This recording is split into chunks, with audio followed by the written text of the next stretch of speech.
Hello students, good morning to all of you. Welcome to my channel Ritu NCERT classes. Friends, आप लोगों को हमारे channel पर junior super TET और UP TET की प्रिपरेशन करवाया जाना शुरू किया गया, जिसमें से हम लोगों ने कल क्या है रेयॉन फाइबर के बारे में पढ़ा था। किसके बारे में? रेयॉन फाइबर के बारे में। और हम लोग इस टॉपिक को बिल्कुल स्टेप बाय स्टेप बहुत अच्छी तरीके से कवर कर रहे हैं, ताकि हम लोगों से परीक्षा में कोई सा भी इससे जुड़ा क्वेश्चन पूछा जाए हम लोग उसका आंसर अच्छी तरीके से दे पाए। ठीक। और आज हम लोग कौन सा टॉपिक पढ़ने वाले हैं? आज हम लोग पढ़ने वाले हैं सेरीकल्चर।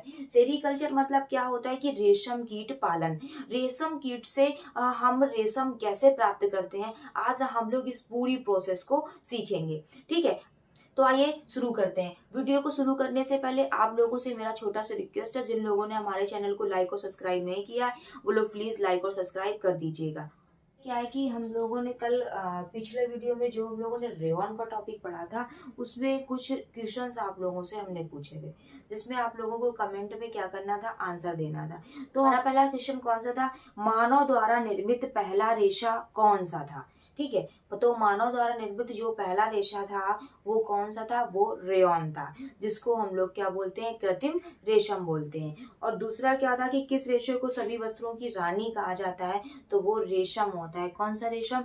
जो कि हमको रेशम कीट से प्राप्त होता है, इसी को सभी वस्त्रों की क्या बोला जाता है? रानी बोला जाता है। सबसे अधिक मजबूत रेशा कौन सा होता है? वो नायलॉन होता है। तो आइए आज हम लोग क्या पढ़ने वाले हैं? सेरीकल्चर। सेरीकल्चर क्या होता है कि इससे हमें सेरीकल्चर में हम लोग रेशम कीट को पालते हैं और उससे हमें क्या मिलता है कि रेशम प्राप्त होता है। ठीक है, तो जो हमारा रेशम कीट होता है उसका जीवन काल कितना होता है? 2 महीने होता है। उसका जीवन काल कितना होता है? 2 माह होता है।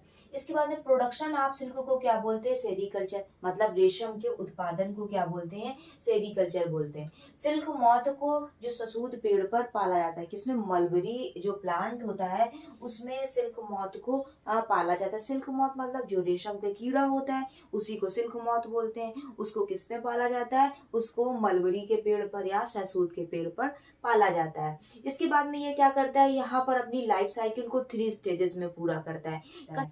कहीं कहीं पर आपको ये लिखा मिलेगा कि ये अपनी लाइफ साइकिल को 4 स्टेजेस में पूरा करता है, तो वो भी सही है। इसके आगे हम क्या कर देंगे? एग और बढ़ा देंगे।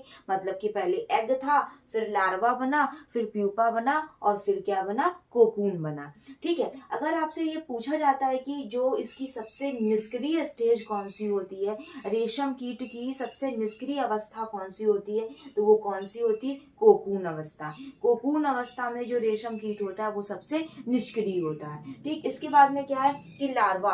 लार्वा से क्या होता है? लार्वा स्टेज में ये क्या करता है कि खूब लार का श्रावण करता है। कैसे? लार्वा से मतलब लार। ठीक, लार्वा लिखा है उसी से निकाल लो लार। तो जो लार्वा स्टेज में ये क्या करता है कि खूब लार का क्या करता है? श्रावण करता है।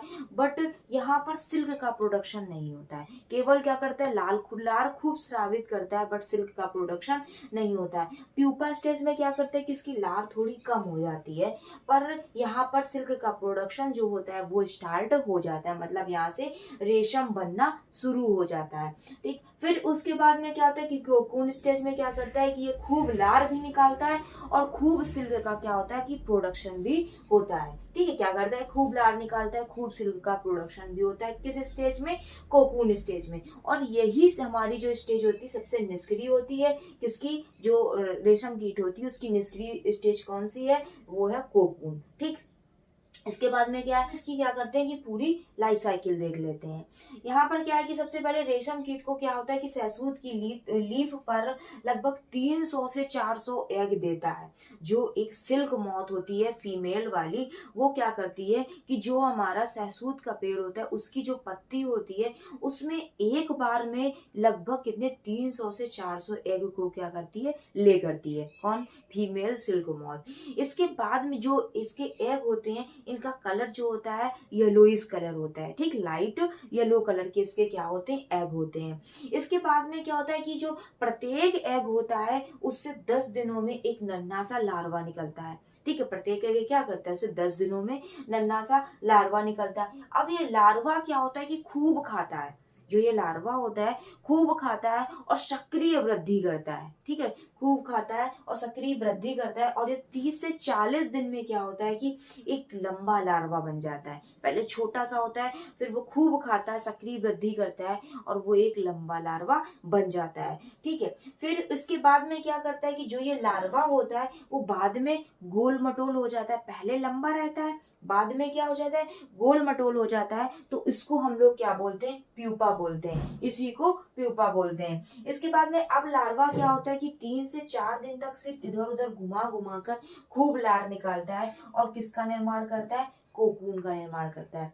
जो ये लार्वा होता है वो क्या करता है कि जब खूब लार निकालता है तो ये अपने सर को गोल गोल गोल गोल घुमाता है, मतलब जो उसकी लार निकलती वो सब उसकी बॉडी पे क्या होती है, चिपकती जाती है, चिपकती जाती है। ठीक है, तो इससे क्या होता है कि कोकून या काया का निर्माण होता है। ठीक है, इसके बाद में क्या करते हैं कि जो ये कोकून होता है, जो ये काया कोया बोलते हैं, जो कोया होती है वो किसके संपर्क में, वायु के संपर्क में आती है और क्या कर जाती है, सूख जाती है। ठीक है, जिसमें से क्या होता है कि हमको लगभग 1000 मीटर रेशमी धागा प्राप्त होता है, जिससे जो कोकून होती है, एक कोकून से हमको लगभग 1000 मीटर रेशमी धागा प्राप्त होता है। अब क्या करता है कि जो कोकून होता है, कोकून के अंदर तो कीड़ा भी है ना, तो कोकून का जो के अंदर जो बंद लार्वा होता है वो किस में बदल जाता है, प्यूपा में बदल जाता है। और ये प्यूपा होता है वो 12 से 15 दिन में क्या करता है कि कायांतरित होकर एक पूर्ण कीट बन जाता है। उसी कोकून के अंदर, जो हमारा कोकून है उसी के अंदर क्या है कि कीड़ा है, वो मरा थोड़ी है, वो है, वो किस फॉर्म में हो गया था, प्यूपा फॉर्म में। फिर वो प्यूपा फॉर्म में होने के बाद 12 से 15 दिन बाद उससे क्या हो जाता है कि एक पूर्ण कीट बन जाता है। ठीक है, एक सिल्क मॉथ बन जाता है। अब ये सिल्क मॉथ क्या करता है कि एक क्षारी स्राव को स्रावित करता है और कोकून को क्या कर देता है, तोड़ देता है और बाहर आ जाता है। जिससे क्या होता है कि जो रेशमी धागा होता है वो पूरी तरीके से क्या हो जाता है, टूट जाता है, टुकड़ों टुकड़ों में हो जाता है, तो वो अनयूजफुल हो जाता है। तो जो व्यापारिक स्तर पर लोग क्या करते हैं कि जो ये कीड़ा होता है, सिल्क मॉथ होता है, इसके कोकून से निकलने से पहले ही क्या करते हैं कि इस कोकून को गर्म पानी में डाल देते हैं। ठीक है, कोकून मतलब उसके अंदर कीड़ा है, वो कीड़ा निकल ना पाए उसके पहले ही क्या करते हैं कि वो लोग उसको गर्म पानी में डाल देते हैं, किसको, कोकून को। जिससे होता ये है कि उसके जो कीड़ा होता है वो अंदर का कीड़ा मर जाता है और हमें क्या हो जाता है कि रेशमी धागा प्राप्त हो जाता है। जो ये मेथड होता है इसको थ्रोइंग विधि बोलते हैं। कौन सा मेथड, कोकून को लाना, फिर उसको गर्म पानी में डालना, उसको खौलाना, उसके अंदर के कीड़े को मारना, फिर उससे हमें रेशम के धागा प्राप्त करना, पूरी जो प्रोसेस होती है उसको क्या बोलते हैं, थ्रोइंग। क्या बोलते हैं, थ्रोइंग बोलते हैं। ठीक, इसके बाद में रेशम की जो शुरुआत हुई थी, रेशमी वस्त्र कहाँ से आए, लोग कहाँ के लोगों ने सोचा कि ये कीड़ा है, इससे क्या होता है कि हम रेशम प्राप्त कर सकते हैं, फिर हम इससे वस्त्र बना सकते हैं। तो इन सब की शुरुआत जो थी वो कहाँ से हुई, चीन में हुई। ठीक, कहाँ से हुई, चीन में हुई। भारत में सबसे ज्यादा रेशम का प्रोडक्शन होता है वो कहाँ होता है, वो कर्नाटक में होता है। कहाँ पर होता है, कर्नाटक में। इसके बाद में क्या होता है कि रेशम के प्रकार, मतलब कौन कौन से टाइप के रेशम होते हैं, तो एक रेशम मलबरी रेशम होता है, टसर रेशम होता है, इरी होता है, मूंगा होता है। तो भारत में सबसे ज्यादा प्रोडक्शन जो होता है वो मलबरी रेशम का किया जाता है। मलबरी रेशम मतलब कि जो कि सहसूत के पेड़ पर रेशम कीट पाला जा रहा है, उससे जो रेशम प्राप्त हो रहा है उस रेशम को हम क्या बोल रहे हैं, मलबरी रेशम। ठीक है, तो भारत में सबसे ज्यादा इसी का प्रोडक्शन होता है। कितना, 89% इसका प्रोडक्शन होता है। और टसर रेशम जो होता है उसका केवल 2% होता है और इरी का 8% होता है। और मूंगा का क्या होता है, जो मूंगा रेशम होता है उसका 0.4% क्या होता है कि प्रोडक्शन होता है। मतलब सबसे कम प्रोडक्शन जो होता है वो मूंगा सिल्क का होता है भारत में, और सबसे ज्यादा प्रोडक्शन जो होता है वो मलबरी सिल्क का होता है। कितना, 89%। अब इसको हम लोग याद कैसे करेंगे, इसको याद ऐसे कर लो, टमी में, किसमें, टमी, टमी, इसका हमने टा ले लिया, टसर का क्या ले लिया, टा ले लिया, मूंगा का क्या ले लिया, मा ले लिया, और इरी का क्या ले लिया, ई ले लिया। तो टमी में माल भरा है। ठीक, टमी में माल माल भरा है। ठीक है, टमी टमी मीन्स क्या होता है, हमारा पेट। ठीक है, अब हम क्या अच्छा अच्छा खाएंगे, कहते नहीं कि तुमने क्या माल खाया है। ठीक है, माल खाया है, माल मतलब अच्छी अच्छी चीजें खाई हैं, तो क्या है कि टमी में माल भरा है। तो टा से टसर हो गया, माँ से मूंगा हो गया, ई से इरी हो गया, और माल से मलबरी हो गया। क्या हो गया, मलबरी। ठीक है, तो अब यहाँ पर इसका परसेंटेज, यहाँ पर हम क्या लिखेंगे, 2 लिखेंगे। यहाँ पर क्या लिखेंगे, टमी में 2%, 2 लिखा। और यहाँ पर मूंगा में क्या लिख देंगे, 4। ठीक है, 2 2 जा 4। ठीक है, 4 यहाँ पर क्या हो जाएगा, 2 2 2 जा 4, और 4 2 जा क्या हो जाएगा, 8 हो जाएगा। 2 2 जा 4, 4 2 जा 8, और यहाँ पर क्या लिख देंगे, 8 9, 8 9। अब यहाँ पर 4 लिखा था, 4 के आगे हमें याद रखना है कि 0 पॉइंट लगाना है। 4 के आगे क्या याद रखना है, 0 पॉइंट लगाना है। तो 2% जो हो गया टमी से, उससे टसर से हो गया, और जो हमारा मूंगा था उससे 0.4% हो गया, और जो इरी है उससे 8%, और मलबरी से 89%। ठीक, तो इसका प्रोडक्शन क्या हो, कहाँ पर हो रहा है, जो ये भारत में हो रहा है।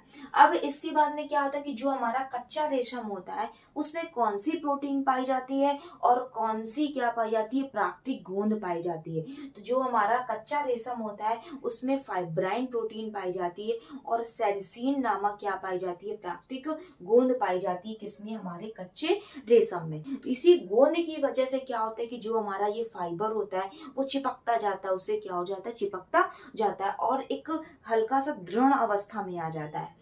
ठीक है, इसके बाद में क्या है कि रेशम को सभी वस्त्रों की क्या बोला जाता है, रानी बोला जाता है। इसके बाद में सबसे हल्का रेशा कौन सा होता है, वो रेशम होता है।